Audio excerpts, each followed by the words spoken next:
네, 안녕하세요. 아까 목사님으로부터 소개받은 IJM 한국법인의 대표 민준호입니다. 반갑습니다.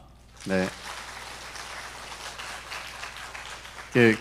제 영상이 뒤에서 나오는데 앞에 서 있자니까 굉장히 멋쩍네요. 네, 여러분 반갑습니다. 120년도 더 된 이런 귀한 교회에 초대받아서 여러분과 함께 저녁 시간을 하게 됐습니다. 제가 큰 영광입니다. 저는 이제 목회자는 아니고요. 이런 크리스찬 NGO의 한국법인 대표를 맡고 있습니다. 제가 일하는 곳은 IJM이라고 해서 International Justice Mission이라는 약자를 가지고 있는 내년에 이제 30년 되는 NGO예요. 미국 워싱턴 DC에 본사를 두고 있고 굉장히 생소하게 느껴지시겠지만 21세기에도 살고 있는 노예 문제를 해결하고 있는 그런 곳입니다. 그러면 그냥 NGO 대표가 와서 자기네 기관 하는 일을 홍보하려고 왔나? 아니면 저 사람이 하는 얘기가 나랑은 무슨 상관인가? 아마 이런 생각 가지신 분 많을 테고, 노예라는 단어를 들으면 아니 지금 때가 어느 때인데 노예라는 이야기를 하는 거야? 아마 여러 가지 생각이 드실 겁니다. 오늘 저는 저희가 하는 일이 왜 크리스찬인 우리들에게, 여러분에게, 또 청년들에게 왜 우리가 알아야만 하고 관심을 가져야 하는 문제고 왜 기도해야 되는 문제인지에 대해서 나누고, 제가 어떻게 하나님을 만나게 됐고 이런 일을 하게 됐는지 제 개인 간증까지 그렇게 나누도록 하겠습니다. 괜찮을까요? 네네네. 그러면 오늘 시작해 보도록 하겠습니다. 우리가 살고 있는 시대를 정의하는 단어는 굉장히 여러 개가 있습니다. 뭐 AI의 시대다, 어떤 시대다, 뭐 여러 개가 있습니다. 그런데 여기 인생의 선배님들이 많이 계셔서 제가 그 앞에서 뭐 인생을 살아보니 어떻더라 이런 이야기를 하는 건 너무너무 건방진 이야기일 것 같은데요. 저도 이제 내일 모레면 50입니다. 그런데 지금까지 살아오면서 보니까 청년의, 지금 제가 우리 청년들을 보면서 나도 저 때가 있었는데 불과 몇 년 전이었던 것 같다라는 생각이 드는데, 아마 많은 선배님들도 그런 생각이 드실 거예요. 진짜 눈 깜빡하니까 이 나이가 된 것 같아요. 그런데 돌이켜보건대 평생에 걸쳐서 계속되는 싸움이 우리 앞에 있었던 것 같아요. 눈에 보이는 것, 눈에 보이지 않는 것, 무엇에다가 집중하고 살아가야 되는가, 그 싸움이 아니었던가 생각합니다. 여러분, 제가 최근에 사무엘서를 한번 다시 보게 됐어요. 근데 여러분 아시는 대로 사무엘 상하에는 여러 주인공이 등장하지만 대표적으로 두 분의 주인공이 등장합니다. 사울 왕과 다윗 왕입니다. 근데 사울과 다윗은 사람들이 보기에 둘 다 누구 하나 빼놓을 것 없을 정도로 흠모할 만한 외모를 가졌고 대단한 사람들이었지만 끝은 달랐습니다. 우리가 뒷부분에서 다시 이야기하겠죠. 그런데 그 사울 왕도 세우고 다윗 왕도 세웠던 선지자는 바로 사무엘 선지자입니다.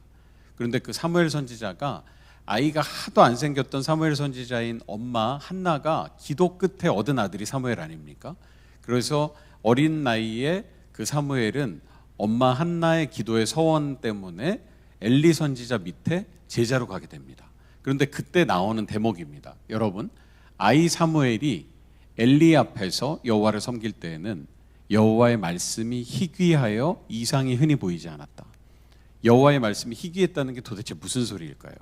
엘리 선지자는 그때 하나님과 직통으로 대화를 할 정도로 가깝게 있었던 사람입니다. 근데 그럼에도 불구하고 말씀이 희귀했다. 어쩌면 우리가 살고 있는 시대도 그렇지 않습니까? 여러분, 우리는 인류 역사상 하나님께서 나는 너희를 이렇게 사랑한다, 나는 너에게 이런 아버지고 싶다 라고 말씀하시는 이야기가 담긴 성경 66권 말씀 하나님을 우리 손에 가지고 있는 인류 역사상 최초의 세대를 살고 있습니다. 불과 200~300년 전만 해도 여러분 유럽 여행을 가시면 유럽에 있는 많은 성당들에는 그 교부가 그 주교들이 설교를 하는 설교단 위에 성경을 놓을 수 있는 단 딱 하나가 있었고 거기에 성경책이 딱 한 권 있었습니다. 그분들이 전하는 성경을 듣고 하나님을 짐작해서 알 수밖에 없었던 시대인데, 지금은 우리는 마음만 먹으면 하나님의 말씀 66권 성경 말씀 하나님을 펴서 하나님이 어떤 분이신지 가깝게 이해하고 교제할 수 있습니다. 그런데 과연 그러고 있습니까? 우리가 정말 하나님께서 해주시는 그 말씀에 깊이 빠지고 묵상하고 따라가면서 하나님의 말씀을 따라가고 있나요? 어쩌면 풍족하지만 우리도 말씀이 희귀한 시대를 살고 있는 건 아닌가 생각합니다. 이상이 흔히 보이지 않았다. 제가 아까 말씀드렸던 대로 성경에도 보면 눈에 보이는 것과 보이지 않는 것, 그 두 세계관의 싸움이 계속되는 것 같습니다. 우리 눈을 현혹시키는 게 너무 많아요. 좋은 집, 좋은 직장, 많은 월급, 좋은 차, 새로운 집, 여러 가지 것들이 많이 있습니다. 우리 크리스찬들도 청년들 모임하고 만나다 보면 말씀 이야기로 시작했지만 교제하는 시간이 넘어가면 누가 주식을 뭘 샀고 돈을 얼마를 벌었고 집을 언제 팔아서 세금을 적게 냈고 이런 대화에 몰입될 때가 많죠. 그게 나쁘다는 건 아닙니다. 살아보니 그렇게 우리의 눈을 현혹시키고 우리 눈을 가리는 것들이 너무너무 많았다는 걸 발견하게 된 겁니다. 우리가 믿는 하나님은 사실 눈에 보이지 않는 분이시죠. 원래 그 이스라엘 백성들이 믿었던 히브리인들이 믿었던 신앙은 눈에 보이지 않는 하나님을 말씀을 듣고 믿는 것이었습니다. 하지만 출애굽한 이후에 나가서 살게 된 곳은 가나안 땅이었습니다. 그런데 나중에 성지 순례를 한번 가보시면 아시겠지만 가나안 땅 그쪽에 있는 지역은 전부 눈에 보이는 신상을 만들어 놓고 믿는 지역입니다. 그러니 눈에 보이지 않는 하나님을 믿는 백성이 눈에 보이는 신상을 만드는 지역에 들어가서 살면서 나는 누구고 어디서 왔고 내가 믿는 하나님은 누군지를 잊어버렸습니다. 우리는 어떻습니까? 주일날 예배드리고 금요일날 예배드리고 은혜가 충만하지만 일주일 동안 세상 가운데 살면서 우리는 우리 눈을 현혹시키는 수많은 것들에 빠져서 살다가 다시 돌아오게 됩니다. 그래도 괜찮습니다. 하지만 잊지는 않았으면 좋겠습니다. 우리가 누구이고 우리는 어떤 존재인지 그걸 잊어버린다면 우리는 눈에 보이는 것만 따라서 허둥대고 살다가 우리의 인생의 시간을 대부분 허비하게 될지도 모르겠습니다. 세상에서 마음대로 안 되는 일이 여러 가지가 있는데요. 제가 여기 선배님들이 많이 계셔서 이런 이야기 드리기 그렇지만 말씀드렸던 대로 저도 이제 내일 모레 50이고 저도 딸이 둘이 있습니다. 17하고 15살이 있는데요. 언제 이렇게 컸는지 모르겠어요. 저에게 있어서 최근에 가장 큰 기도 제목과 가장 어려운 문제는 저희 집에 있는 이 두 명의 우주입니다. 17살과 15살의 우주가 존재하는데 완벽하게 어디서 이런 아이들이 나왔지? 분명히 저한테서 나왔는데요. 그렇게 생각하는 일이 많이 있습니다. 우리 목사님 축하드립니다. 이번에 또 새로 아이가 태어나셨는데 네, 새로운 우주가 태어났네요. 그런데 여러분 마음대로 안 되는 그런 자녀 교육 문제 나만 그런 건 아닙니다. 사실 우리가 교회 와서 기도할 때 저 집 기도 제목은 다 들어주는 것 같고 우리 집 기도 제목은 안 들어주는 것 같고 왜 저 집 자식들만 축복해주고 우리 집 여기 누워있는 이놈은 왜 이 모양 이 꼴이지 그런 생각하실 때 많겠지만 여러분 사무엘서에 등장하는 엘리 선지자도 사무엘 선지자도 마음대로 못한 일입니다. 여러분 엘리에겐 두 아들이 있었습니다. 엘리 선지자는 하나님과 직통 계시를 할 정도로 가까운 사이였지만 그 아들인 홈니와 비느하스는 부패한 제사장이었습니다. 그래서 하나님께 버림받았습니다. 사무엘은 여러분 잊고 계실지 모르지만 사무엘의 두 아들도 부패한 제사장이 되고 말았습니다. 그래서 하나님으로부터 멀어졌습니다. 이렇게 어려운 문제입니다. 이 문제는 우리가 열심히 노력한다고 되는 일이 아니더라고요. 그래서 우리 수험감리교회가 정말 제가 오늘 이 교회 금요 예배 와보니까 특별한 에너지가 느껴집니다. 이렇게 전 세대가 아울러서 예배드리는 교회가 요즘에 흔하지 않거든요. 그래서 우리가 기도하면서 하나님께 전적으로 이 일을 맡길 때 우리가 다음 세대에게 우리의 믿음과 신앙이 흘러내려가는 그런 통로의 역할을 하는 수험감리교회가 되면 좋겠습니다. 그리고 여러분 저도 뒷부분에서 제 간증을 말씀드리겠지만 여러분 앞에 서서 이렇게 이야기할 만한 그런 신앙을 가진 사람이 아닙니다. 그런데 그나마 지금이라도 이렇게 살고 있는 것은 제 어머니와 할머니의 기도 때문이라고 생각합니다. 성경에는 수많은 기도하는 여인들이 등장합니다. 사무엘의 어머니 한나, 그리고 엘리의 아들이었지만 부패했던 제사장인 비느하스의 아내. 그런 사람들은 영적으로 민감하게 깨어 있었습니다. 그래서 이게 하나님께서 하시는 말씀이신지 경고인지 민감하게 읽어낼 수 있었습니다. 성공한 사람들 그리고 하나님의 일을 하는 사람들은 대단한 사람들이 하는 것이 아니더라고요. 우리 같은 평범한 사람들이 하지만 그 사람들 뒤에는 기도하는 부모님과 어머니, 아버지가 꼭 계셨습니다. 그래서 혹시나 지금 내가 자식을 위해서 아니면 기도하는 문제를 위해서 기도하는데 왜 하나님은 내 기도를 들어주시지 않을까? 왜 내 아이에게는 변화가 일어나지 않을까? 마음에 고민이 있는 분이 계신다면 뒤에서 나눠드리겠지만 하나님께서 우리에게 가장 선한 것을 주겠다고 작정하셨지만 그 계획과 때와 방법이 우리가 기대와 저는 다를 수는 있습니다. 하지만 우리가 그것을 믿고 신뢰하고 기도하면서 그 기도가 끊어지지 않으면 좋겠습니다. 우리가 성경을 읽을 때 흔히 하게 되는 실수가 있는데요.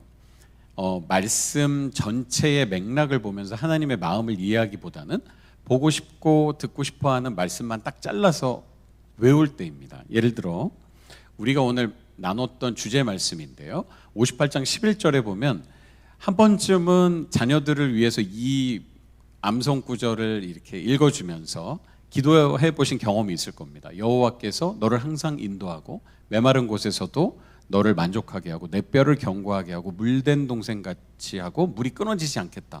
축복의 말씀입니다. 그런데 여러분 이사야서는 이 배경을 한번 이해해 보실 필요가 있습니다. 이스라엘 백성들이 하나님께서 너희들이 이렇게 살면 안 돼 돌아와 라고 경고하시기 위해서 보낸 선지자가 있습니다. 그 사람이 바로 이사야입니다. 그래서 이사야 선지자가 이스라엘 백성들에게 가서 경고를 하죠. 그런데 우리는 이미 2000년 전에 이뤄진 일이니까 결과를 알고 있습니다. 이스라엘 백성들은 말을 듣지 않았죠. 그래서 그 이후에 어떤 일이 일어났습니까? 나라가 멸망하고 남은 백성들이 바벨론으로 포로로 끌려갔다가 돌아오는 수치를 당하게 됩니다. 그런데 우리는 이미 이 역사를 알고 있으니까 이스라엘 백성들이 바보 같아요. 이해가 되지 않아요. 저렇게까지 경고를 해주시는데 왜 돌이키지 않나? 그런데 이사야 선지자가 이스라엘 백성들을 앞에 와서 경고하던 그 시점은 나라가 정말 당장 망할 것 같은 현상은 없었어요. 나라가 망하고 바벨론의 포로로 끌려가는 일은 이사야 선지자가 나타나서 경고한 시점과 약 100년 이상의 시차가 있습니다. 그러니 멀쩡해 보이는 나라 앞에 와서 경고하는 선지자의 목소리에 귀 기울이지 못했던 겁니다. 우리가 그렇지 않으리란 보장을 할 수 있습니까? 우리는 어떻습니까? 지금 북한과 나라가 갈라져 있고 긴장도 있으며 여러 가지 위협 가운데 있지만 만약에 하나님의 선지자가 나타나서 우리에게 지금 어떤 경고를 하신다면 우린 그 말씀을 민감하게 반응할 수 있을까요? 지금 금요 예배 마치고 나서 우리의 고민은 뭡니까? 이제 돌아오는 주말 가운데 식구들이랑 어떤 외식을 할까? 내일 반찬은 뭘 준비할까? 집에 가는 길에 버스를 타고 어느 노선으로 갈까? 저녁에 하는 영화는 뭐가 있을까? 넷플릭스에서 뭘 볼까? 이런 현실적인 고민들이 우리 앞에 더 많이 있는지도 모릅니다.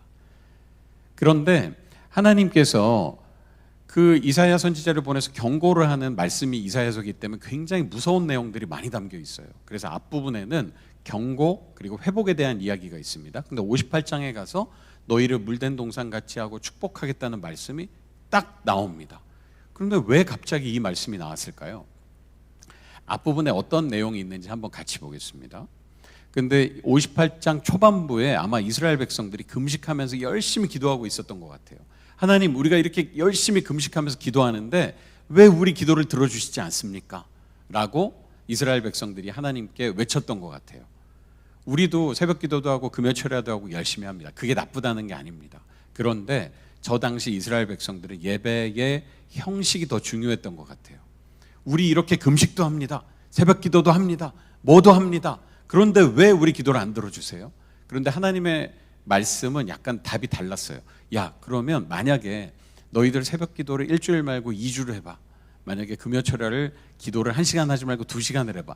이런 식으로 답을 해주셨다면 이스라엘 백성들이 쏙쏙 들었을지 모르지만 하나님의 답은 좀 의외였어요. 뭐라고 하셨냐면 너희가 그렇게 금식하는 거 알겠는데 내가 정말 기뻐하는 금식이 뭔지 알겠니? 내가 기뻐하는 금식은 그런 예배의 형식과 정말 밥을 굶고 몇 시간을 하고 제사를 어떻게 드리고 그런 것보다 내가 기뻐하는 금식은 흉악의 결박을 풀어주며 멍에의 줄을 끌어주며 갇힌 자, 압제당하는 자들을 풀어줘라. 그리고 그들에게 너희의 마음을 쏟아라. 그리고 줄인 자에게 내 심정이 동하며 괴로워하는 자의 심정을 만족하게 해주고 위로해주면 내 빛이 흑암 중에서 떠오르고 마침내 너희들이 날 부르면 나의 하나님, 너희의 하나님이 내가 여기 있다라고 응답하겠다. 그리고 11절에 가서 내가 너희의 뼈를 견고하게 하고 물된 동산같이 하겠다라는 말씀으로 이어집니다. 저는 이 말씀을 읽으면서 하나님의 마음이 좀 느껴졌어요. 하나님의 마음은 역사에도 있고 국가에도 있고 여러 가지 히스토리에 다 있지만 한 사람에게 있으시구나. 사람에게 있으시구나. 하나님께서 직접 창조하셨지만 우리와 동일한 형제 자매로 태어났고 지음 받았지만 우리가 지금은 이해할 수 없는 이유로 가장 낮은 곳에서 멍에에 묶인 채 압제의 틀 가운데 있는 노예로 살고 있는 그런 가장 낮은 곳에 있는 그 사람들에게 너희가 그들을 위해서 심정을 동해주고 그들을 풀어주면 안 되겠니? 라고 말씀하시는 것 같았어요. 우리가 어떤 이런 성경 말씀 전체를 볼 때 우리가 이 맥락 가운데서 하나님께서 어떤 이야기를 하시는지를 좀 이해하는 그런 눈을 뜨면 좋겠습니다. 이제 여러분께서 아마 처음 들어보셨던 생소한 이야기를 한번 나눠보려고 하는데요. 아까 말씀드렸던 대로 노예라는 단어가 되게 생소하게 느껴지실 거예요. 뭐 역사책이나 소설책, 영화 속에나 등장한다고 생각하실 텐데요. 안타깝게도 그렇지 않습니다. 우리가 살고 있는 이 시대에 엄연히 노예로 살고 있는 사람들이 있습니다. 그럼 얼마나 많은 사람들이 있을까요? 국제노동기구 ILO라고 하는 국제기구가 있습니다. 그 기구에서 작성한 최신 통계에 따르면 대한민국 인구와 맞먹는 약 5천만 명이 노예로 살고 있습니다. 말 그대로 사람인데 물건처럼 사고 팔림을 당하는 사람들입니다. 근데 이분들의 특징이 있습니다. 뭐냐면 태어나면서부터 고아인 경우가 대부분입니다. 그러면 어떤 일이 발생할까요? 예를 들어 제 이름은 민준호입니다. 제가 만약에 어려움을 당해서 경찰에게 신고를 하면 저 좀 도와주세요. 이름이 어떻게 되십니까? 제 이름은 민준호입니다. 주민번호는요? 몇 년? 주소는요? 그렇게 해서 몇 가지 정보만으로 저라는 사람을 특정할 수가 있습니다. 존재하는 사람이고 없어졌구나. 경찰의 도움을 받을 수 있습니다. 안타깝게도 개발도상국에서는 도움이 필요한 사람이 경찰에게 도움을 청해도 만날 가능성 자체가 높지 않습니다. 반경 50km, 100km 안에 경찰이 있는 경우가 별로 없고 운이 좋아서 경찰이 온다 하더라도 대부분 돈을 요구합니다. 안타깝게도. 그런데 운이 좋아서 경찰을 만났다고 가정하더라도 한 아이가 있습니다. 가정해 보겠습니다. 이 아이가 경찰에게 신고를 합니다. 저 좀 도와주세요. 너 이름이 뭐니? 제 이름은 존입니다. 풀네임을 얘기해봐. 성은 뭐야? 그냥 존이에요. 그게 이름인지 어떻게 알아? 사람들이 절 그렇게 불러요. 넌 몇 살이니? 14살이에요. 확실해? 잘 모르겠어요. 네가 14살인지 어떻게 알아? 제 옆에 있는 형이 16살이라는데 제가 2살은 어려 보여요. 주소는 수암감리교회 앞에 있는 가로수 2번째 벽에 살아요. 그럼 이 사람은 법적으로 존재하지 않는 사람이에요. 그럼 법적으로 존재하지 않는 사람이 실종된 건 법적으로 실종인가요? 아닌가요? 사실 이 노예로 살고 있는 5천만 명의 통계에는 이렇게 잡히지 않는 사람들이 훨씬 더 많습니다. 그런데 이 사람들을 알고 있는 거예요. 범죄자들이. 아무도 관심을 갖지 않는 사람들, 아무도 도와주지 않는 사람들, 이 사람 정도는 우리가 납치하거나 팔아먹어도 괜찮겠구나. 이런 어둠 가운데 살고 있는 사람들이 존재하고 있습니다. 이 사람들은 다양한 형태의 폭력에 노출돼 있고 어려움 가운데 있습니다. 그런데 또 충격적인 게 이런 사람을 사고파는 무서운 범죄가 잘 없어지지 않아요. 그럼 왜 없어지지 않을까요? 뭐 때문에 없어지지 않을까요? 너무 슬프지만 돈 때문입니다. 돈이 되기 때문에 범죄자들이 포기하지 못합니다. 그럼 얼마나 많은 돈이 범죄 수익으로 벌어들여지고 있을까요? 최신 통계에 따르면 인신매매 범죄자들이 사람을 사고 팔아서 벌어들이는 범죄 수익의 총액이 매년 한국 돈으로 330조 가까이 됩니다. 어마어마한 돈이죠. 숫자만 들어도 어마어마하신데 비교를 한번 해보겠습니다. 여러분께서 한번 들어보셨던 구글, 애플, 한국 100대 기업, 마이크로소프트 이런 회사들이 매출 총액이 아니라 벌어들여서 남은 경상이익의 총액과 맞먹는 돈을 인신매매 범죄자들이 사람을 학대하면서 벌어들이고 있습니다. 그러니까 포기하지 못하는 겁니다. 그리고 오늘은 모든 문제를 다 말씀드릴 수는 어렵지만 필리핀에서 발생하고 있는 신종 범죄에 대해서 한번 설명드려 보겠습니다. 너무너무 마음이 아프지만 여러분 코로나 기간에 밖에 못 나가시면서 돈을 많이 번 회사들이 생겼잖아요. 대표적으로 온라인 쇼핑 배달하는 업체들이라던가 아니면 그 넷플릭스 같은 OTT 서비스도 돈을 많이 벌었어요. 그냥 밖에 못 나가니까 집에서 영화를 많이 보셨잖아요. 그런데 그 기간에 엉뚱한 범죄도 폭발적으로 드러났습니다. 뭐냐 하면 OSEC라고 부르는 온라인 아동대상 성범죄입니다. 온라인 아동대상 성범죄가 도대체 뭘까요? 아동대상 성범죄는 여러분이 상상하시는 그런 내용입니다. 개발도상국에 성구매 남성 여성이 가서 돈을 주고 아이들을 사서 성적인 행위를 하는 겁니다. 그러면 온라인 아동대상 성매매는 뭘까요? 아까 그 장면을 다시 보여주시면 조금 충격적인데요. 예를 들어 한국이나 일본 같은 데에 있는 어떤 성구매 남성 여성들이 돈을 주고 어떤 사이트에 접속해서 돈을 지불합니다. 그리고 주문을 합니다. 나는 5살짜리 남자아이, 나는 7살짜리 여자아이. 그리고 주문하면 저렇게 필리핀의 으슥한 시골 마을에 있는 한 창고에다가 아이들을 납치해서 데려다 놓고 컴퓨터 앞에 앉혀놓습니다. 그리고 그 돈을 지불한 사람들이 한국이나 일본이나 미국이나 지구 반대편에서 그 사이트에 접속을 해가지고 아이들에게 어떤 행동을 시킵니다.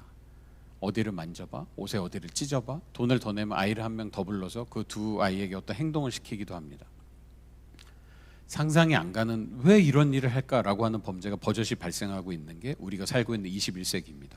그런데 얼마나 많은 아이들이 이런 범죄에 노출되는지 제가 영국 대학교와 영국의 노팅엄 대학교와 필리핀 경찰청이 같이 조사한 저 통계 숫자를 보고 저도 믿기가 어려웠어요.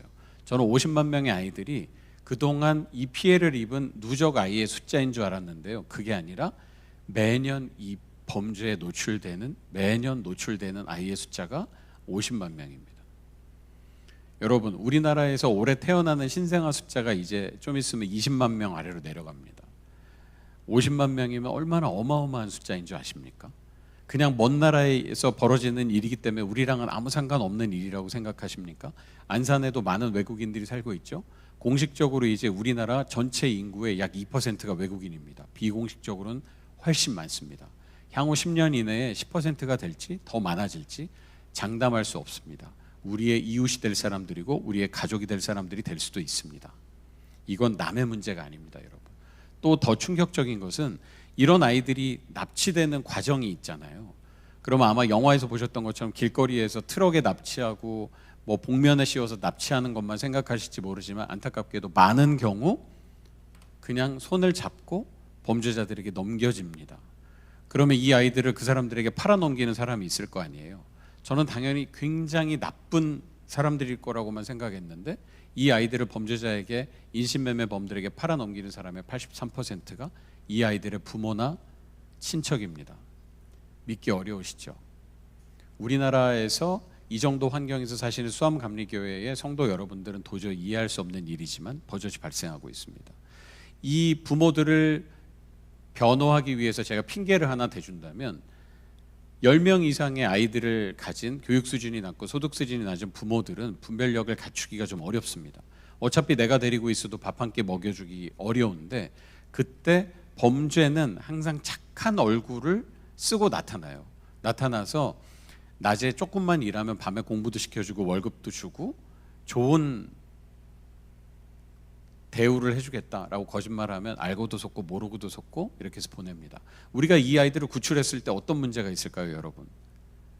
집으로 돌려보낼 수가 없는 거예요. 이 아이들의 부모가 아이를 팔아넘겼는데 그 집으로 아이를 어떻게 보냅니까?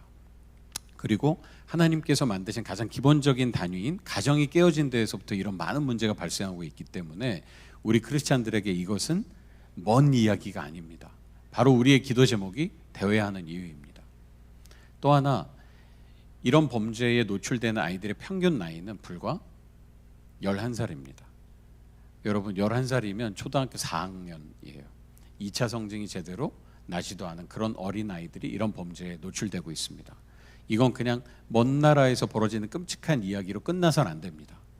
이런 범죄에 돈을 주고 서비스를 구입하고 구입한다는 표현이 쓰기 너무 민망하지만 그런 범죄자들을 잡고 보면 우리나라는 사실 순위권에 들어가는 걸 참 좋아하잖아요. 근데 이런 범죄 순위에도 한국이 빠지지 않고 5위권에 들어가 있습니다. 전체 인구 대비하면 한국에서 나오는 범죄자의 비율은 더 높을지도 모릅니다. 이걸 그냥 단순히 도덕적으로 무너져 내린 한 남성과 한 여성의 문제로 치부해서는 우린 이 문제를 해결할 수 없습니다. 공동체 전체의 기도 제목이 되어야만, 공동체 전체가 깨어 있어야만 이 문제를 해결할 수 있다고 믿고 있습니다. 여기까지 이야기를 들으시니까 너무 벌써부터 표정이 막 다 놀라시고 호흡이 너무 가쁘시죠. 금요일 저녁에 교회에 와서 이렇게 예배 드리려고 왔는데 이런 험악한 얘기를 왜 우리 앞에서 하는 거야. 그리고 국제기구 통계까지 들이댔으니까 노예가 있다는 것까지는 인정. 그런데 그냥 안산에 살고 있는 시민의 한 사람인 내가 도대체 무슨 일을 할 수 있어요? 내가 할 수 있는 일은 없지 않습니까? 아마 그렇게 생각하실 수 있습니다. 하지만 여러분이 하실 수 있는 일이 있습니다. 어떤 일이 있을까요? 여러분 이 사진 한번 봐주시겠어요? 배경이 된 건물은 미국 국회의사당입니다. 그 앞에서 각 나라의 전통 의상을 입고 사람들이 사진을 찍었네요. 얼핏 보면 유학생들처럼 보이죠. 그런데 이 사람들은 저희 IJM이 전 세계 산업 현장에서 인신매매당해 노예로 살던 사람들을 구출한 사람들입니다. 그렇게 해서 자기의 이름으로 내가 그 증거입니다. 왜냐하면 개발도상국의 많은 위정자들은 우리나라에는 이런 범죄는 없다라고 얘기해요. 대표적으로 우리나라 바로 위에 있는 나라도 그렇습니다. 그런데 무슨 소리냐? 내가 바로 그 증거다라고 증언을 하는 분들인데요. 이분들이 구출된 이후에 우리가 첫 번째 질문을 던졌습니다. 여러분을 가장 두렵게 한 건 뭐였습니까?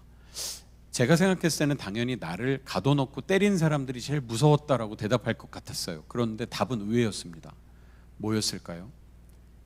내가 잊혀졌다는 두려움이 제일 무서웠다고 했습니다. 아까 말씀드렸던 대로 태어나면서 고아였기 때문에 내가 어딘가에 갇혀 있는데 우리 엄마 아빠가 우리 가족이 나를 반드시 찾으러 올 거야. 누군가 나를 지금 찾기 위해서 내 가족이 노력하고 있을 거야. 이 기본적인 믿음이 없는 분들입니다. 내가 이렇게 같이 온 것도 나라는 사람이 있는 것도 세상은 알지 못하고 아무도 알지 못하고 있다. 그러면 내가 여길 빠져나갈 거에 대한 기대나 희망조차 없지 않겠습니까? 그런 어둠 가운데 살고 있는 사람들이 최소 5천만 명 넘게 우리와 같은 지구에 살고 있습니다. 저는 여러분들이 이름은 몰랐지만, 그리고 이분들이 그런 얘기를 했습니다. 아마 내 이름은 몰랐을지 모르지만 누군가 나 같은 사람이 있다는 이야기를 듣고 구출하기 위해서 기도하고 노력했다는 사실을 듣고 너무 위로를 받았대요. 그리고 물어봐요. 당신들에게 우리 같은 사람을 위해서 기도하게 한 사람은 누굽니까? 당신들에게 이쪽에 보내서 우리를 구하려고 하도록 만든 사람은 도대체 누굽니까? 그 대화 가운데 예수 그리스도라는 이름을 듣게 되고 예수님을 영접하게 된 사람들은 새로운 인생을 살게 되고 큰 위로를 받게 됩니다. 여러분 오늘 처음 이야기를 들으셨고 너무너무 놀랍고 생소한 이야기지만 저 사람들 한 사람 한 사람의 이야기와 이름은 모르실지 모르지만 하루에 단 1분이라도 삶의 자리 가운데에서 잠깐 멈추어 서서 저렇게 갇혀진 채 살고 있는 하나님의 자녀들을 위해서 기도해 주신다면 여러분의 기도, 여러분의 마음들이 모아져서 우리는 또 다른 한 명을 구해낼 수 있을 거라고 믿고 있습니다. 변화가 불가능해 보입니다.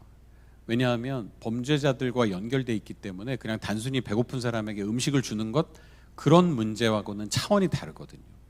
그래서 변화가 불가능해 보이지만 변화는 가능했습니다. 어떻게 변화가 만들어졌을까요? 여러분 미국 서부에 가면 이런 그 요세미티 공원 같은 데 가면 세콰이어 나무 종류가 큰 것들이 있어요. 그냥 큰 게 아니라 높이가 한 80m, 100m 정도 올라가고요. 둘레는 저 같은 성인 남성 한 30명 정도가 손을 맞잡아도 둘레를 감싸지 못할 정도로 큰 나무들입니다. 그런데 그 큰 나무를 베어서 넘어뜨릴 때 저는 톱으로 오른쪽에서부터 왼쪽 끝까지 다 순서대로 썰어내는 줄 알았어요. 근데 그렇지 않더군요. 여러분 이해를 돕기 위해서 사진을 가져와 봤는데요. 여기 보시면 나무를 어느 정도 벤 다음에 저 단단한, 영어로는 웨지, 우리말로는 쐐기라고 하는 걸 박아 놓습니다. 그리고 요즘에는 좋은 게 나와가지고 이렇게 벌려서 틈을 내는데 원래 전통적인 방식은 어떻게 할까요? 망치질을 하는 겁니다. 그럼 깊이 파고 들어가면 어떻게 될까요? 금이 가게 되겠죠. 그리고 크랙이 가다가 금이 가다가 마침내 그 나무가 굉음을 내면서 넘어지게 되는 겁니다. 절대로 깨어지지 않을 것 같던 어둠과 범죄도 기도하는 사람들의 기도와 하나님의 진리 말씀이 들어가면 그 어둠이 깨어지는 것과 같은 원리였습니다. 그렇게 변화가 만들어집니다. 여러분 한국에서 개발도상국보다 범죄 발생률이 낮잖아요. 그 이유 중에 하나는 한국 사람들이 훨씬 도덕적이고 착한 사람이기 때문이기도 하지만 더 본질적인 이유는 뭘까요? 한국에서 범죄를 저지르면 반드시 잡힌다. 거의 99%의 확률로 잡힌다는 것을 알기 때문에 잡힐 걸 아는데도 범죄를 저지르는 사람이 어리석은 것이죠. 그런데 안타깝게도 개발도상국에서는 어떤 범죄를 저질러도 처벌받을 가능성이 없어요. 이렇게 예를 들어보겠습니다. 지금 이 수험감리교회에서 예배드리는 분들이 우리 성도들의 회합이 아니라 인신매매를 통해서 큰 돈을 벌어들이는 사장님들의 모임이라고 한번 가정해 볼게요. 아니 그냥 가정을 하는 겁니다. 여러분이 그렇다는 게 아니라. 그런데 누구를 콕 집으면 시험에 드시니까 여기에 한 빨간 옷을 입은 임신매매 사장님이 계시고 여기 노란 옷을 입은 분이 있다고 가정할게요. 이 모임에 나오는 사람들은 믿음과 확신을 가지고 있습니다. 예수님 믿는 우리보다 믿음이 더 좋아요. 현장에 있는 직원들의 얘기를 듣고 제가 기가 막혔는데 십자가에 달려 돌아가신 예수님의 보혈로 구원받았다. 그 확신을 가진 사람들이 우리 크리스찬인데 안타깝게도 살다 보면 흔들릴 때가 있잖아요. 근데 이 인신매매범들은 단 한순간도 의심하지 않는데요. 나는 절대로 감옥에 가지 않아. 이 지역에 있는 경찰서장, 검찰총장, 도지사, 시장 전부 우리 아빠 친구야. 내 돈 받지 않은 사람이 단 한 명도 없는데 누가 감히 나를 감옥에 집어넣어. 아주 견고한 카르텔인 거죠. 그런데 이 빨간 옷을 입은 사람, 노란 옷을 입은 사람이 모임마다 나와서 자랑합니다. 나는 어느 동네에 갔더니 500명이 고아가 있길래 내가 새로 납치해 왔다고. 얘들을 팔면 얼마나 돈을 벌까? 노란 옷을 입은 사람도. 그런데 그 다음 달 회합에 갔는데 이 사람이 안 보이고 이 사람이 안 보입니다. 질문하기 시작합니다. 그 사람은 어디 갔지? 감옥에 갔대. 경찰 조사를 받고 있대. 그럼 그 다음 달 회합에 여기 몇 명이나 남아 있을 것 같습니까? 범죄가 그런 식으로 위축되는 걸 우리는 경험해 왔습니다. 실제로 너무 범죄가 만연해서 어둠 가운데 불을 켜주자라는 의미의 프로젝트 랜턴 프로그램을 저희가 시작하게 됐어요. 필리핀의 세부라는 관광지 들어보셨죠? 거기 아마 가보신 분들도 계실 텐데 자연이 너무 아름다운데 또 동시에 그 세부는 뭘로 악명이 높으냐 하면 아동 대상 성매매의 온상입니다. 그런데 그 지역의 범죄가 너무너무 심각해서 저희가 빌 게이츠 재단과 같이 프로젝트를 시작할 때 IJM은 크리스찬 변호사들이 만든 곳이라서 하는 일이 좀 독특합니다. 인신매매 피해자를 구출하는 데서 끝나지 않고 그건 1단계고요. 2단계는 이 가해자들, 범죄자들을 끝까지 추적해서 현지 법정에 세워서 감옥에 집어넣는 일을 합니다. 시간이 너무너무 오래 걸리지만 포기하지 않고 지난 30년 동안 해왔습니다. 그리고 마지막은 법을 만드는 일을 합니다. 왜 그러냐 하면 필리핀에서 지난 10년, 15년 전에 온라인 아동대상 성매매가 만연해서 저희가 현지 경찰과 공조를 해서 범죄자들을 잡았어요.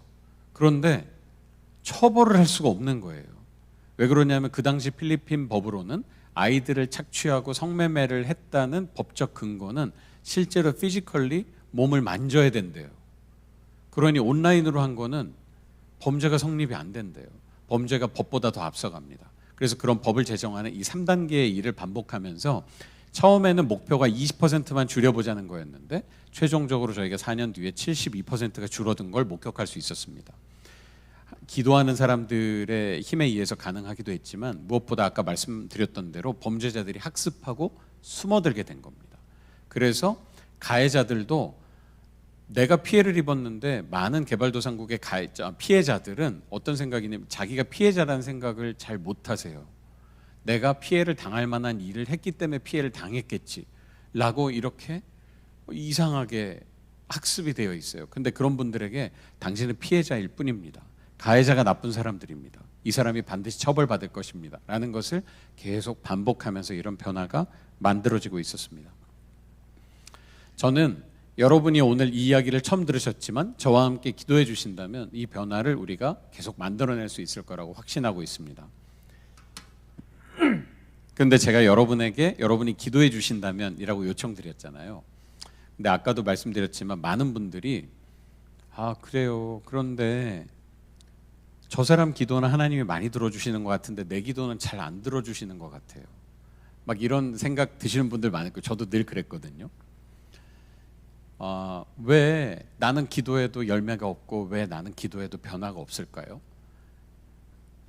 저도 그게 늘 고민이었던 것 같아요. 저는 태어나 보니까 물론 이제 깐단하기 때니까 기억은 없지만 태어나서 처음으로 눈을 떠서 보니까 제가 만난 모든 사람이 예수 믿는 사람인 집안에 태어났어요. 모태신앙이었다는 뜻이죠. 하지만 여기도 모태신앙들이 계시겠지만 모태신앙의 특징이 있습니다. 다 못해요. 할 수 있는 게 별로 없어요. 뭐 이거 해? 못해. 저거 해? 못해. 사실 그 모태신앙인 경우가 많죠. 그래서 고등학교 3학년이 될 때까지도 제 신앙의 상태는 딱 주일날 왔다 갔다 하고 누군가 나에게 하나님이 계시냐, 그걸 확실히 믿느냐라고 얘기하면 그렇게 대답할 확신도 없고, 그러면 하나님이 계시지 않느냐고 확신하냐라고 하면 그렇게 대답할 용기도 없는 딱 그 상태였습니다.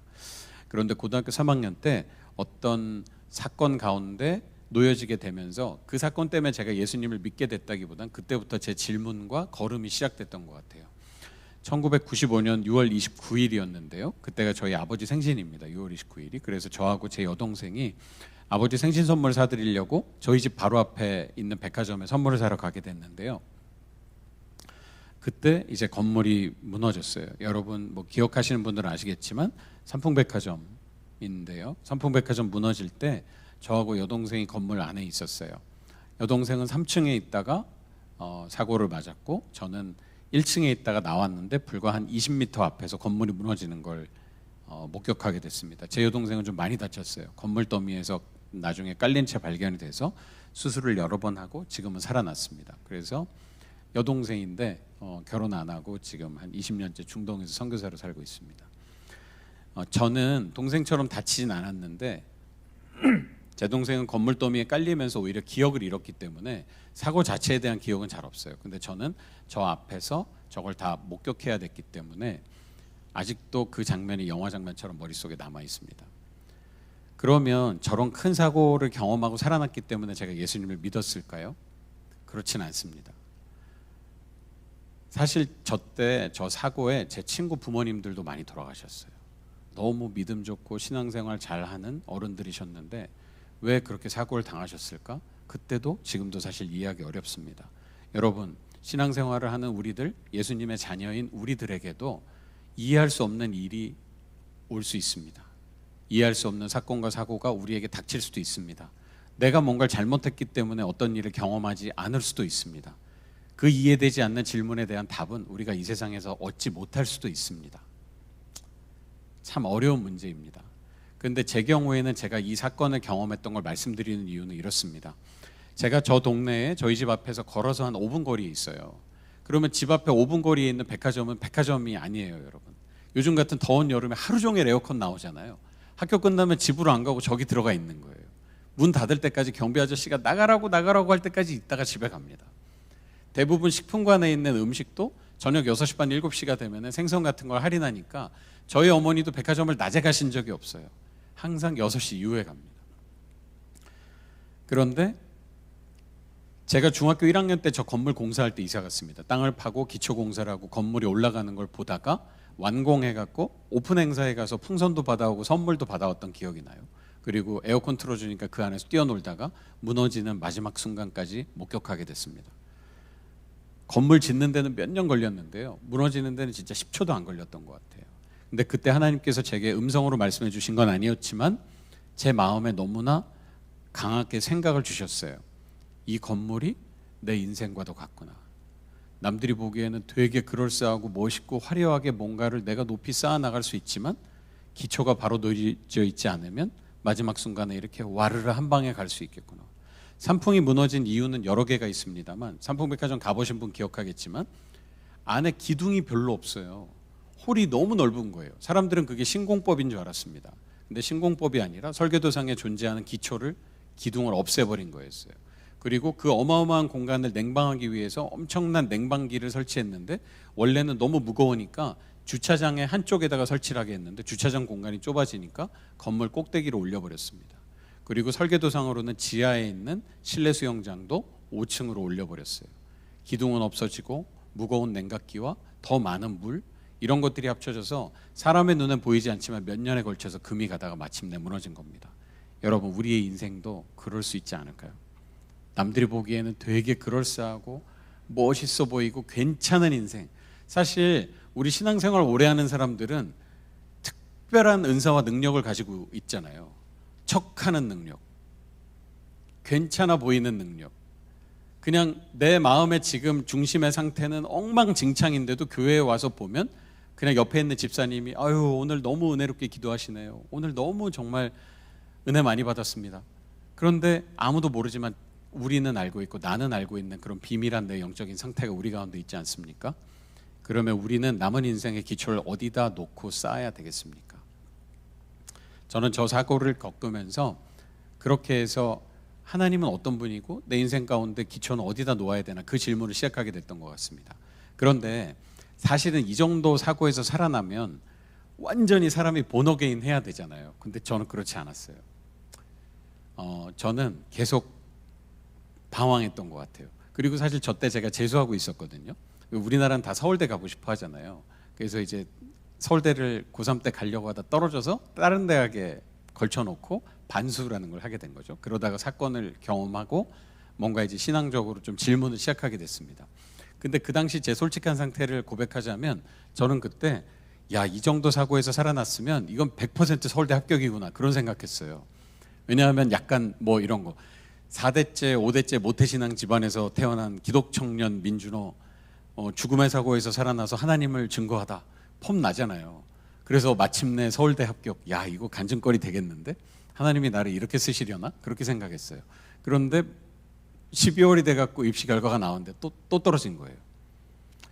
이미 사람들은 산풍사고에서 제가 살아났으니까 쟤는 이제 앞으로 어떻게 살까, 동네에서 이제 막 보는 눈도 많아지고 교회에서도 막 이 기대하는 집사님들의 눈빛도 싫고, 그러던 중에 이것도 싫고 저것도 싫고 군대를 갈까 다시 삼수를 할까 그러던 중에 뜬금없이 저희 어머니가 새로 생기는 기독교 학교가 있는데 너무 좋을 것 같다고, 네가 가면. 그래서 원서를 저 몰래 써오신 거예요. 그 면접을 보러 가래요. 학교 이름을 제가 처음 들어봤습니다. 포항에 있는 한동대라는 학교인데요. 혹시 들어보셨나요? 지금은 혹시 가보셨을지 모르겠는데 학교 꼴을 하고 있거든요. 근데 제가 처음에는 이름도 처음 들어봤는데 면접을 보러 제 친구랑 가게 됐어요. 근데 이게 그때 학교 모습이에요. 보통은 그 학교 면접을 보러 가면 이렇게 건물이 많기 때문에 어디서 면접 볼지 체크해야 되는데 기숙사 한 동, 강의동 한 동, 식당 한 동, 한 동 있는 거예요. 그래서 같이 갔던 제 친구가 학교 건물을 보더니 학교 이름이 이래서 한동대인가? 이렇게 할 정도로, 제가 다녔던 고등학교도 건물이 한 20몇 개 됐거든요. 그리고 우리 학교보다 못한 학교였어요. 저길 가서 입학하라니까 이렇게 기가 막힐 수가 없는 거예요. 이 이야기만 해도 너무 하룻밤을 새야 되기 때문에 짧게 말씀드리면, 제가 이 이야기를 드린 이유는 뭐냐면 제가 이렇게 막 간증하러 다니고 또 어떻게 하다 보니까 제가 한동대 2회 입학생이고, 그러다 보니까 저희 한동대 학부모님들, 그 후배들만 해도 저 선배는 얼마나 기도하면서 한동대로 왔을까, 얼마나 헌신하면, 이렇게 착각을 하길래 제가 말씀드리는 거예요. 저는 모르고 갔습니다. 근데 제가 이 이야기를 드리는 이유는 뭐냐면, 여기 특별히 청년들이 많은데요. 청년회 때 우리가 많이 기도할 때 하나님, 내 인생의 비전을 밝히 보여주세요. 내가 어떤 비전을 붙들고 가야 합니까? 확신을 주세요. 청년뿐만 아니라 우리 인생 가운데 마찬가지 아닙니까?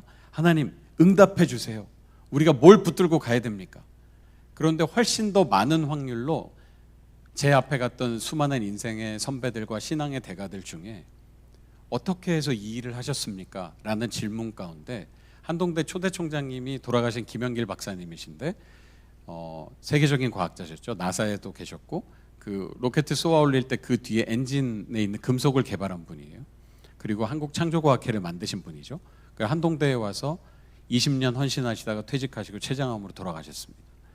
그러니 사실 그분을 볼 때 많은 신앙의 후배들이 봤을 때는 저렇게 확신을 가지고 하나님의 일을 한 사람, 이렇게 돼 있는데, 제가 김한길 총장님께 한번 둘이 있을 때 물어봤어요. 총장님, 어떻게 이 일을 시작하셨고 어떻게 흔들리지 않고 20년을 걸어오셨습니까? 너무 솔직하게 저한테 대답해 주신 적이 있어요. 내가 이럴 줄 알았으면 안 왔다, 이러시더라고요. 물론 이제 그게 내가 이럴 줄 알았으면 아예 안 왔다는 건 아니지만, 하나님께서 처음부터 다 보여주시지 않더라. 요만큼 보여주고 요만큼 보여주고, 내가 이렇게 고생할 줄 아는 걸 처음부터 보여주셨으면 내가 안 올 걸 아셨던 것 같다, 그렇게 말씀하시더라고요. 제가 그때 무슨 생각을 했냐면, 여러분, 우리의 인생은 어쩌면 아무리 기도해도 하나님이 계시나 계시지 않나, 하나님의 임재와 하나님의 부재, 그 사이를 늘 경험하면서, 그 두 가지를 경험하면서 그 사이길을 걸으면서 실족하고 넘어지고 방황하고 그랬다 또 일어나고, 하나님 나는 왜 이 모양 이 꼴밖에 안 됩니까? 외치지만 그래도 또 붙들고 또다시 일어나는, 그게 하루하루의 반복이 아닌가 생각합니다. 그럼에도 불구하고 걸어가 보니 그 길 끝에 하나님이 나와 함께하고 계셨다고 고백할 수 있는 게 우리의 신앙이 아닌가 생각합니다. 우리는 기도할 때 하나님 저에게 뭘 주세요, 합격을 주세요, 이걸 주세요. 그럼 제가 하나님께 영광 돌리겠습니다 라고 기도할 때가 많습니다. 저도 그 기도가 너무 익숙했거든요. 그런데 어느 순간 그런 생각이 들더라고요. 하나님이 나라는 도구가 필요해서 나라는 도구가 없으면 세상을 변화시키지 못하는 분이신가? 하나님께 나의 영광이 더 필요한가? 가만 생각해 보면 하나님은 내가 없어도, 여러분이 없어도, 우리 모두가 없어도 이미 모든 걸 하실 수 있는 전지전능한 분이십니다. 여러분이라는 도구가 없어도, 나라는 도구가 없어도 하나님은 세상을 변화시킬 수 있는 모든 것을 가지신 분입니다. 그런데도 우리를 불러주셨다면 하나님의 목적이 세상에 있으실까요? 우리에게 있으실까요? 저는 하나님의 관심과 최종 목적은 저와 여러분, 우리에게 있다고 생각합니다. 우리가 왜 이 모양 이 꼴밖에 안 되고 거룩한 모습이 아니고 승리하지 못하고 왜 계속 넘어집니까? 하나님, 요 정도 요 모양 요 꼴인데 저를 가지고 도대체 무슨 일을 하시겠다고요? 제가 하나님의 계획 가운데 쓰임받을 수 있다는 게 가당키나 한 일입니까? 질문하지만 하나님의 답은 내 관심은 그게 아닌데, 내 관심은 넌데, 나는 너와 아버지와 자녀의 관계가 되고 나와 더 친밀하게 교제하면 안 되겠니? 넘어져도 괜찮아, 못해도 괜찮아, 쓰러져도 괜찮아, 그 모습 그대로라도 괜찮아. 나는 그냥 너희가 좋아, 널 사랑해. 나는 그냥 네 모습 그대로 너와 함께 걷고 싶다. 언제 다시 주님께서 이 땅에 오실지 모르지만 그때까지 우리가 이 땅 가운데서 해야 되는 사명은 이 모습 그대로 하루하루를 견디며 살아내는 것이 아닌가. 그 가운데에서 경험하고 넘어지고 때로는 실족하고 원망하지만 또 기도하며 붙들고 매달리고 가는 그 길이 아닐까 생각합니다. 제가 한동대 입학했을 때 아까 저 캠퍼스 저 모양 저 꼴이었잖아요. 그런데 제가 하나님의 열매, 기도, 응답 이런 것들이 이렇게 지연되면서 이루어질 수 있나? 이걸 경험한 일이 하나 있었습니다. 학교에 잔디밭이 하나도 없고 가로수가 하나도 없는 거예요. 다른 대학교 가면 막 100년 된 가로수들 막 있고 그 밑에서 학생들이 책 보잖아요. 사실 대부분 설정샷이에요. 도서관에서 책 보지 나무 밑에서 책 보진 않습니다. 어디 좀 잘 보이고 싶어서 일부러 그렇게 하는지 몰라도. 근데 그래도 그게 우리 가운데 좀 소원이었어요. 학교 안에 기도실이 있는데 기도실 벽에다가 기도 제목을 크게 붙여놨습니다. 하나님께 하는 기도라기보단 사람 보라는 기도였죠. 학교로 왔다 갔다 하는 후원자들이 많으니까 우리 학교에 가로수 좀 주세요. 잔디밭도 있으면 좋겠어요. 그래서 누가 보고 돈 내라고. 그래서 진짜 기부를 하시는 거예요. 그런데 여러분 나무 심어 보셨어요? 돈이 많으면 큰 나무를 이렇게 싣고 와가지고 한 번에 심을 수도 있겠지만 학교를 관리하는 집사님이 어느 날 우리 남학생들더러 내려오라고 하셨어요. 자, 남학생들 나무 심자. 그래서 내려갔습니다. 그래서 저희가 기대한 거는 학교를 삥 둘러서 나무를 심으려면 헬기가 싣고 오나 트럭이 싣고 오나. 근데 갔더니 1톤 트럭 한 3-4대 와 있는데 뒤에 짝대기가 빽빽하게 꽂혀진 거예요. 그래서 저희는 저거는 큰 나무를 지지하는 그 나무인가 보다 했더니 그게 묘목이랍니다. 짝대기가 있고 밑에 손뭉치가 하나 달려 있어요. 돈이 없으니까 묘목을 사온 거죠. 그래서 하나 심고 물 주고 한 5m, 6m 간격 띄고 또 하나 심고 물 주고 2박 3일 정도 걸쳐서 나무를 삥 둘러서 심었습니다. 사진을 찍었는데요. 기가 막혀요. 공사장이 따로 없어요. 그 나무를 심고 나서 저희가 그 관리 집사님께 여쭤봤습니다. 집사님, 우리가 언제쯤 이 나무 그늘을 누릴 수 있습니까? 저희는 기대했어요. 그때가 아마 2학년 때쯤 심었으니까 4학년 졸업 전에는 볼 수 있다. 이 답을 기대했는데 그분이 너무 당당하게 너희는 절대 못 봐? 이러시는 거예요. 그러면 우리는 보지도 못할 나무를 도대체 왜 심습니까? 그랬더니 그분 말씀이 한 20년? 우문현답을 하셨는데 한 25년쯤 뒤에 너희 후배들 그리고 이 학교로 방문한 그 누군가는 이 나무 그늘 아래에서 책도 보고 대화도 할 수 있겠지. 저는 사실 그래서 졸업하면서 저희 친구들은 하나님은 우리 기도를 들어주시지 않았다고 생각했어요. 그렇게 벽에 붙여놓고 난리치고 기도해도 하나님 우리 기도 안 들어주셨다고 생각했습니다. 근데 여러분 지금 한동대 캠퍼스 지금 현재 모습의 사진을 보여드리면 이렇습니다. 솔직하게 말씀드리면 저 나무를 저희가 다 심은 건 아니에요.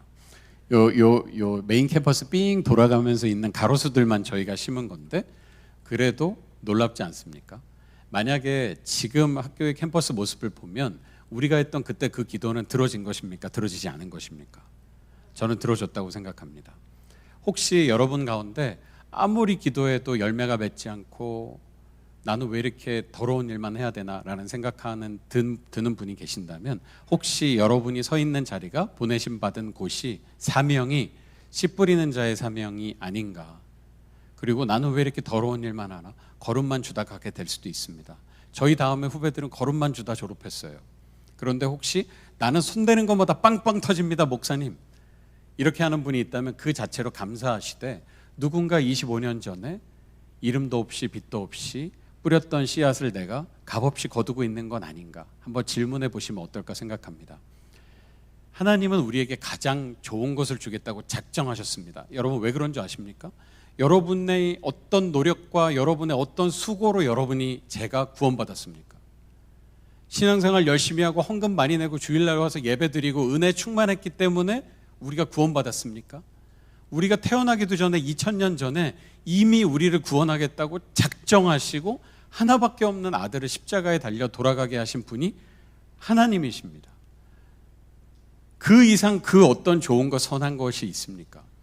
여러분, 제가 아까 말씀드렸던 두 딸 중에 첫째가 태어났을 때, 우리 목사님도 혹시 이해하실지 모르겠는데 병은 아니고 증상이 있었어요. 뭐냐면 눈물길이 막혀가지고 이 눈물이 아래로 잘 흘러내려가지 않았어요. 그래서 눈이 좀 벌겋게 진물로 있었습니다.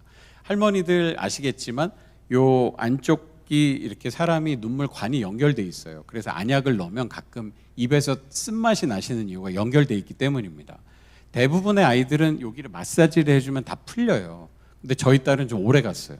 한 1년 되도록 이게 뚫리지 않아가지고 눈이 그냥 항상 벌겋게 돼 있었어요. 그래서 그 공안과라고 그 오래된 안과 있잖아요. 거기에 데리고 갔더니 의사 선생님이 이제 더는 안 되니까 이거 뚫어줘야 된다고, 시술을 해야 된대요. 수술은 아니고요. 그래서 제가 기대했던 거는 첨단 레이저로 이렇게 툭툭툭 하면 자동으로 뚫리는 줄 알았어요. 근데 그게 아니고요. 이렇게 가느다란 긴 침을 이 눈 옆으로부터 밀어 넣어서 아래로 쑥 찔러 넣어서 뚫는 거예요. 사실 굉장히 엽기지만 어떻게 보면 간단하고 심플합니다. 이 침 자체가 굉장히 플렉서블하게 잘 휘어서 다치진 않아요. 그런데 아이가 눈앞으로 뭐가 왔다 갔다 하니까 놀라잖아요. 그래서 혹시나 눈을 찌르면 큰일 나잖아요. 그래서 아이를 꽁꽁 묶습니다. 간호사 한 분이 몸을 결박하고 한 명은 머리를 잡습니다. 절대로 못 움직이게 해놓고 자 이제 시작합니다 하고 의사 선생님이 침을 밀어넣습니다. 아이가 자지러지게 울어요. 1살밖에 안 된 아이가. 아빠는 옆에 서서 그걸 봅니다. 엄마는 들어오지도 못하게 하고. 그런데 애간장이 녹습니다.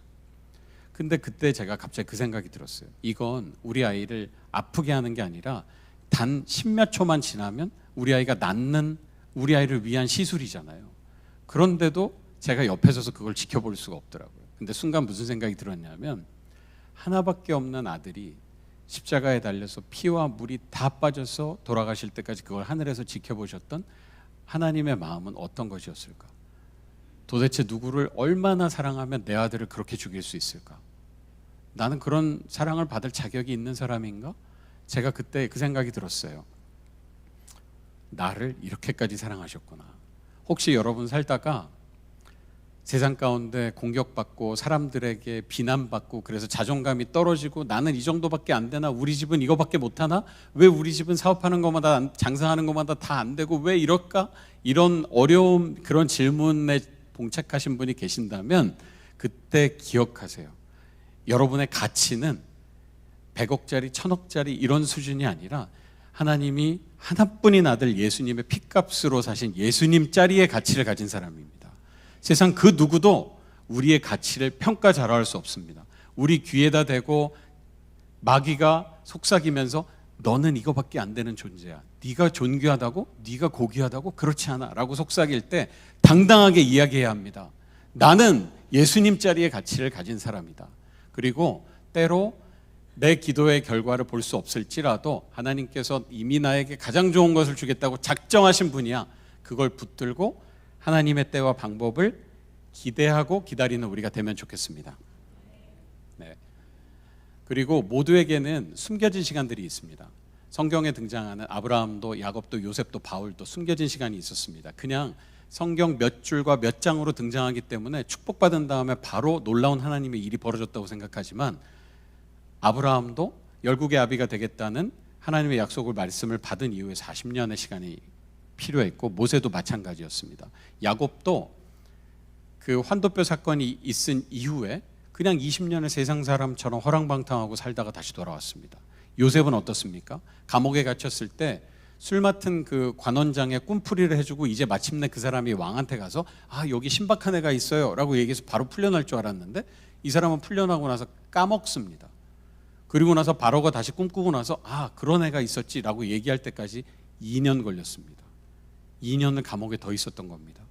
바울도 다메섹 도상에서 회심한 이후에 자기가 그렇게 그 죽이려고 했던 그 유대인들로부터는, 예수님의 제자들로부터는 오해받고, 자기와 같이 이 사람들을 죽이려고 했던 그 당원들로부터도 죽임을 받으려고 위협을 받아서 다소 고향으로 보내져서 3년을 숨어 있었습니다. 혹시 여러분 가운데 나는 왜 이렇게 기다림이 긴가요? 기다리는 시간이 긴가요? 한다면 하나님의 일을 하는 우리 자녀들에게는 항상 이런 기다림의 시간이 필요하다는 걸 잊지 않으셨으면 좋겠습니다. 그리고 하나님의 복음은 우리가 상상하지 못하는 방법으로 열매를 틔웁니다. 여기 지금 보시면 오른쪽에 방금 어떤 분이 종을 딸랑딸랑 치셨잖아요. 저분이 제 양아버지세요. 이 김하경 선교사님이신데요. 참고로 제 가족사를 궁금해하실까 봐 저는 친아버지가 잘 살아 계십니다. 그리고 아버지와도 건강한 관계를 잘 유지하고 있고요. 제 친한 친구의 아버지세요. 근데 이제 저분의 아들인 제 친구 김차는 21년 전에 천국에 먼저 떠났습니다. 짧게 말씀드리면 우리 아버님은 경북 안동 출신이시고 명문대학을 나오시고 우리나라 최고 기업의 해외 지사장을 지내셨던 엘리트 중에 엘리트세요. 그런데 넌크리스찬이셨습니다. 그런 엘리트 아버지 눈에 포항에 있는 한동대에 입학한 아들은 인정할 수 없는 존재인 거예요. 그렇지 않겠어요? 그래서 아버지하고 아들이 좀 갈등이 있었습니다. 아버지의 성격을 제가 좀 이해를 돕기 위해서 설명을 드리면, 보통은 아들은 혼내잖아요. 그죠? 근데 아들 친구는 잘 안 혼내거든요. 근데 저는 저 집에 놀러 가면 맨날 무릎 꿇고 혼났어요. 도대체 내가 왜 무릎을 꿇어야 될까? 그래서 제가 한번 질문했어요. 아버님, 제가 왜 무릎을 꿇어야 됩니까? 가만히 있어! 막 이런 식이셨거든요. 이러셨던 것 같아요. 야, 너희들 맨날 찬양하러 다니고 기도하고 다닌다고 뭐 세상을 바꾼다고 하는데 세상이 너희한테 바꿔달라고 부탁했니? 서울대 연고대 나온 애들이 질비한 이 세상에서 이름 없는 시골 대학 나온 너희가 뭘 할 수 있다고, 영어 공부한 자라도 더해, 약간 이런 말씀이셨던 것 같아요. 그런데 이 아버지가 드디어 아들을 인정하게 되는 계기가 있었어요. 아버지가 다녔던 이제 국내 최고 기업에 입사하게 된 겁니다. 삼성에 입사하게 됐어요. 근데 이제 입사하고 나면 이제 회사 일이 너무 바빠서 그 여행 갈 시간이 없다고 먼저 간 선배가 얘기를 해줘가지고 회사 입사하는 날짜를 조금 뒤로 미루고 배낭여행을 떠났어요. 유럽으로. 근데 진짜 배낭여행을 갔어요. 큰 배낭 뒤에 하나 앞에 하나 이렇게 메고 갔는데, 그러니까 이제 끈이 달려 있었죠. 근데 스위스의 융프라우 설산을 보기 위해서 기차에서 내려서 산악열차를 갈아타기 위해서 열차에서 내렸는데 기차가 오작동했어요. 제 친구가 먼저 내리고 기차 그 같은 칸에 3명이 덜 내린 상태였는데 문이 닫혀버렸어요. 그래서 가방 끈이 기차 문에 끼었어요. 처음에는 기차가 정차해 있었기 때문에 그런 사고가 날 줄 아무도 몰랐대요. 그런데 아무리 소리를 치고 사인을 줘도 기차는 출발해 버렸고 속도가 붙어서 제 친구가 밑으로 빨려 들어갔어요. 그래서 기차 바퀴에 다리가 절단이 됐고 피를 너무 많이 흘려서 헬기로 수송하다가 헬기에서 목숨을 거뒀습니다. 근데 사실 저는 알고 있었어요. 제 친구는 그 아버지하고 갈등을 빚는 기간에 매일매일 아빠한테 편지를 쓰고 있었어요. 그날도 기차 사고를 당하기 전에 그 전 역에서 아빠한테 손편지를 썼어요. 아버지, 제가 이 여행을 올 수 있게 보내주셔서 감사합니다. 내가 아빠하고 계속 다투고 있지만 사실 저는 아빠를 사랑합니다. 입 밖으로 내진 못했지만 아버지를 사랑합니다. 그리고 제가 아는 예수님을 아빠가 꼭 알게 되셨으면 좋겠어요. 그리고 그 편지를 헬기에서 구급대원에게, 저는 한국에서 온 김찬입니다. 제 아버지가 제 시신을 인수하러 오게 되면 이 여권과 함께 주세요. 그게 마지막 말이었대요. 그래서 아버님이 현장에 가서 아들의 시신을 수습하고 화장을 하고 그 재를 가지고 한국에 와서 장례식을 치렀습니다. 장례식이 끝난 다음에 저하고 친구들을 불러 모으셔서 대화가 시작됐어요. 내 아들이 나에게 이렇게 알려주고 싶어 했던 예수님은 어떤 분이냐. 그래서 대화가 시작이 되고 기도가 시작이 됐어요. 근데 아까 말씀드렸던 대로 되게 완고한 분이라고 했잖아요. 근데 그런 분이 정반대로 돌아가니까 감당이 안 되는 거예요. 저희가 말렸어요. 이렇게까지 하지 않으셔도 됩니다. 그냥 예수님 믿겠다고 고백만 하셔도 충분합니다. 그랬는데 아니다. 내가 확실히 알고 싶다라고 해서 그 나이에, 그 늦은 나이에 총신대 신대원에 다시 입학을 하셨어요. 그래서 7년 정도 오래 걸렸죠. 왜냐하면 늦은 나이에 신학하는 게 쉬운 일은 아니니까. 그래서 졸업하시고 목사 안수를 받고 미얀마 선교사로 지금 14년째 살고 계십니다. 근데 14년 전에 미얀마로 떠나실 때 저한테 그런 말씀을 하셨어요. 작년인데요. 내가 만약에 찬이가 천국 떠난 지, 작년에 이제 찬이가 천국 간 지 20년 되는 해예요. 20년 되는 해까지 미얀마에 떠나지 않고 있게 된다면, 그게 13년 되는 해인데, 그때 하나님이 나에게 은혜를 주셔서 단 한 명이더라도 예수님을 전해서 영접하게 만든 미얀마 학생이 있으면 내가 그 학생 한 명 데리고, 내가 내 아들이 나에게 전해준 예수님의 사랑 때문에 여기까지 왔다. 나도 너희들에게 내가 예수님에게 받은 그 값없는 사랑을 전해주려고 왔다. 그렇게 예배하고 싶다. 나 그렇게 13년 동안 있고 싶다. 그렇게 하고 가셨거든요. 근데 작년에 제가 그 출장을 갔다가 아까 그 사진 보시면 그 현장에 갔었는데요. 한 80명, 100명 정도와 같이 예배드렸어요. 근데 물론 그 80명, 100명이 다 예수님 영접한 건 아니에요. 솔직히 말씀드리면 한 30여 명 정도가 지금 영접했고, 나머지는 저희가 맛있는 도시락을 준비하니까 동네 애들이 다 몰려온 거긴 해요. 그런데 저 일을 사람의 노력과 사람의 생각으로 설명할 수 없습니다. 저분이 미얀마에 가시게 된 이유는 젊은 시절 삼성 미얀마 지사장이셨거든요. 근데 그때 집에 일하던 수많은 내니와 아이들 잘 해줬대요. 월급도 잘 주고. 하지만 그 아이들의 영혼에 대해서 생각해 본 적이 없다고. 그래서 빚 갚는 마음으로 간다고 하셨습니다.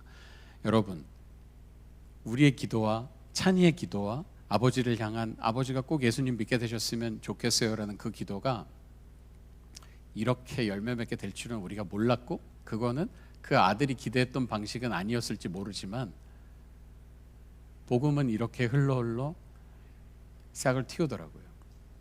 제가 아까 오늘 되게 감동적이었던 게, 처음에 우리 다 같이 중보기도 하는데 그 가족들 한 사람 한 사람의 이름을 다 목사님이 부르면서 기도했는데, 가족 전도하는 게 너무 어렵잖아요. 제일 어렵잖아요. 그런데 때와 방법과 기대와 그 모습이 다 다를지 몰라도 오늘 했던 우리의 기도가 언젠가 반드시 싹 틔워져서 우리 가족들 마음 가운데 예수 그리스도의 사랑이 꼭 전해질 수 있는 그날이 오기를 저도 기도하겠습니다. 이제 마무리하도록 하겠습니다. 여러분, 오늘 굉장히 좀 어렵고 생소한 이야기를 많이 들으셨잖아요. 근데 실제로 이렇게 살고 있는 사람들은 많이 있습니다. 제가 작년에 인도에 출장을 갔는데요. 인도에 가면 아직도 저렇게 전통적인 방식으로 진흙을 이겨가지고 벽돌을 만드는 공장이 있어요. 근데 우리한테 시범을 보여주기 위해서 저 사람들이 보여준 틀은, 여기 보시는 거는 플라스틱으로 만들어진 아주 세련된 틀인데, 저기 일하는 사람들이 쓰는 틀은 나무로 만든 거예요.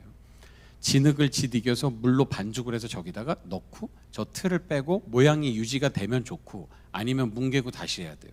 그리고 그냥 자연풍에 말립니다. 어느 정도 말렸다가 그걸 또 떠내는데, 떠내다가 부서지면 그건 또 그만.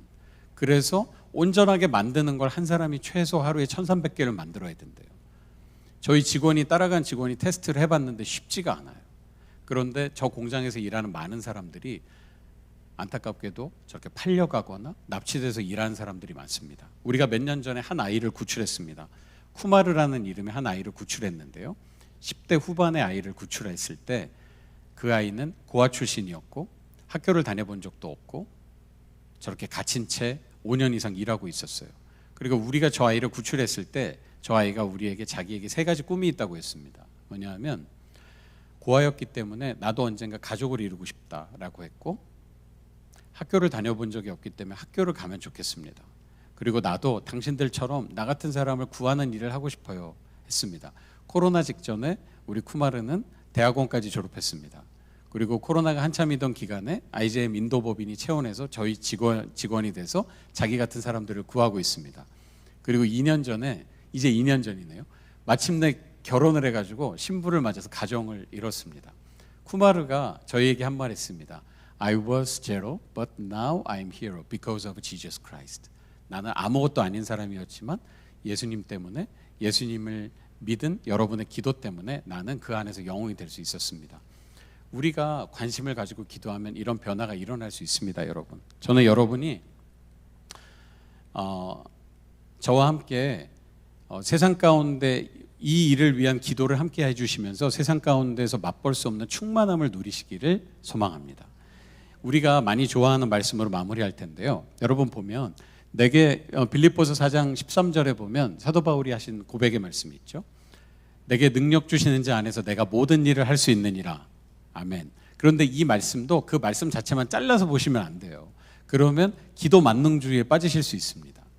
물론 내게 능력 주시는 자 안에서 우리가 모든 일을 할 수 있지만 사도 바울이 저 고백을 하기까지의 과정을, 그 맥락을 같이 보시면 좋겠습니다. 앞에 보면 이런 말씀이 나옵니다, 여러분. 내가 궁핍함으로 이런 말을 하는 것이 아닙니다. 어떠한 형편에서든지 나는 자족하는 법을 배웠습니다. 나는 비천에 처할 줄도 알고 풍부에 처할 줄도 알고 모든 것, 배부른 것과 배고픈 것과 그 어떤 모든 상황에서도 만족하는 법을 배웠습니다. 그래서 마침내 내게 능력 주시는 자 안에서 내가 모든 것을 할 수 있습니다 라고 고백한 것입니다. 부유할 수도 가난할 수도 풍부할 수도 없을 수도 있지만 그 모든 것 가운데서 충만한 비결을 배웠다. 여러분, 영어 성경에서는 그 만족함이라는 것을 충만하다라고 번역하고 있는데요, 그 단어가 contentment입니다. 보통은 satisfy, satisfaction이라는 그런 만족하다는 단어를 쓰는데 그 단어가 아니고 contentment라는 단어를 씁니다. 이 contentment라는 단어, 충만하다는 단어는 가득 찼다는 뜻인데요, 어원이 C-O-N-T-E-N-T, 뭘까요? content, 내용물과 같은 어원을 가지고 있습니다. 여러분, 이게 뭐죠?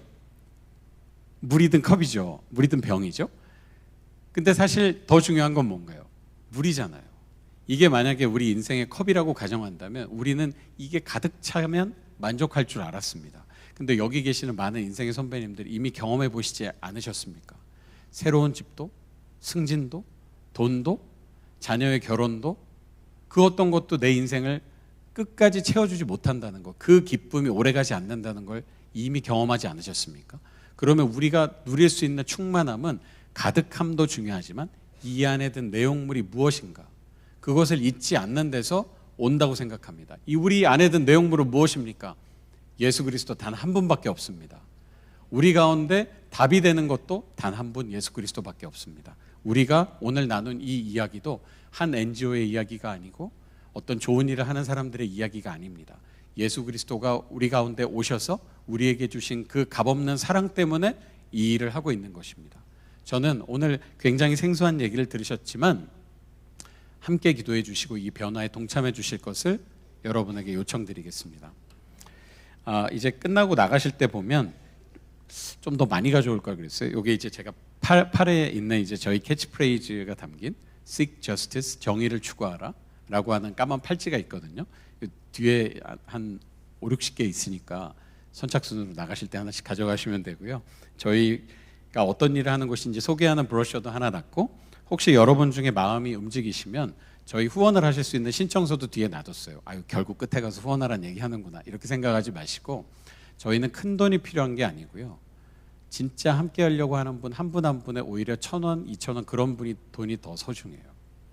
여러분, 인류 최초의 펀드레이저가 누군지 아십니까? 바로 사도 바울입니다. 사도 바울이 로마서에서 그 서바나에 있는 교인들을 찾아가기 위해서 마게도니아에 있는 교인들로부터 펀드레이징을 해서 내가 이들의 마음을 모아서 이걸 들고 가려고 합니다 라고 하는 내용이 나옵니다.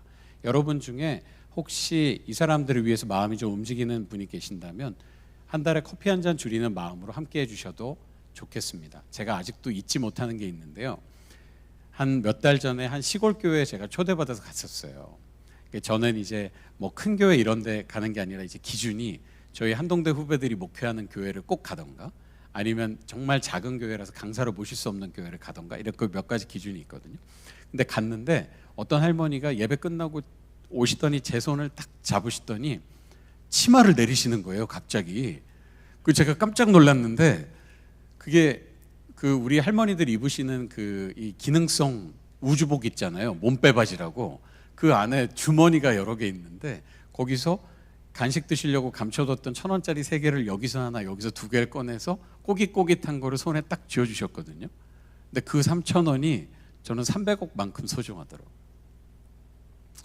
뭔가 대단한 일을 하기 위해서는 엄청난 돈과 희생과 그게 필요하다고 생각하지만 그렇지 않습니다. 아까 말씀드렸던 대로 하나님께서는 우리의 모습 그대로 우리를 사용하기를 원하시고 우리를 도구로 사용하신 게 아니라 우리에게 관심을 가지고 우리를 불러주셨습니다.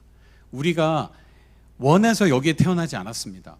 만약에 우리가 원해서 태어났는데 계산, 위도, 경도 조금만 잘못해서 50km 위에 태어났으면 완전히 다른 인생을 살게 되지 않았을까요? 개발도상국에 있는 우리 형제자매들도 마찬가지입니다. 그들을 향해서 우리는 책임이 있고 기도해야 될 의무가 있습니다. 잊지 않고 함께 기도해 주시면 감사하겠습니다. 제가 잠깐 기도하고 마치겠습니다. 사랑의 하나님 감사합니다. 이렇게 120년 넘은 영적인 훌륭한 신앙의 전통을 가진 수암교회에서 함께 예배드리게 해주셔서 감사합니다. 오늘 특별히 예배 전에 우리가 기도했던 가족들의 전도와 복음화를 위한 그 한 사람 한 사람의 이름이 하나도 땅에 떨어지지 않고 잊혀지지 않고 그때가 언제가 될지 모르고 어떤 방법으로 싹 틔워질지 모르지만 우리가 쉬지 않고 기도할 때 하나님 우리의 기도를 들으시고 우리 가족들의 마음을 열어주셔서 예수 그리스도의 복음이 우리 가족 가운데 심겨지는 놀라운 일이 있게 해주시옵소서. 그리고 주님 우리와 동일하게 창조하셨지만 개발도상국에서 노예로 갇힌 채로 살고 있는 그 수많은 불쌍한 영혼들 우리의 형제들을 위해서 우리가 기도하기 원합니다. 우리가 무슨 일을 할 수 있습니까? 우리 너무 나약하고 우리가 할 수 있는 일은 아무것도 없습니다. 하지만 주님 주신 그 마음의 부담 그리고 우리가 오늘 들은 이 이야기를 놓치지 않고 흘려보내지 않고 붙들고 기도하게 하여 주시옵소서. 그래서 그 마음 붙들고 현장으로 가는 그 한 사람 그들의 등 뒤를 우리가 바치게 하여 주시고 그 한 사람 한 사람 구출될 때 그들의 영혼 가운데 놀라운 회복이 일어나게 해 주시옵소서. 우리 수암교회 성도 한 사람 한 사람이 기도할 때 하늘문이 움직여지고 열리고 그들을 위한 하나님의 사랑이 땅에 떨어지지 않고 전해지는 놀라운 역사가 일어날 수 있도록 이방 가운데 함께해 주시옵소서. 오늘 기도하는 우리 한 사람 한 사람의 기도를 들으시고 이 공동체 가운데 함께해 주셔서 이곳에서 넘치는 사랑이 수암교회를 적시고 수암교회의 울타리를 넘어서 이 상록구를 적시고 안산시를 적시고 흘러넘쳐서 한국을 적시고 개발도상국까지 흘러나가 하나님의 사랑을 기다리고 있는 우리의 형제자매들에게 마침내 이룰 수 있도록 우리가 선교를 어렵게 생각하지 않고 우리에게 주신 그 마음의 부담을 붙들고 우리가 할 수 있는 일, 그 자리에서 할 수 있는 일 가운데 순종하게 해 주시옵소서. 이 모든 말씀을 우리 주 예수님의 이름으로 기도드렸습니다. 아멘.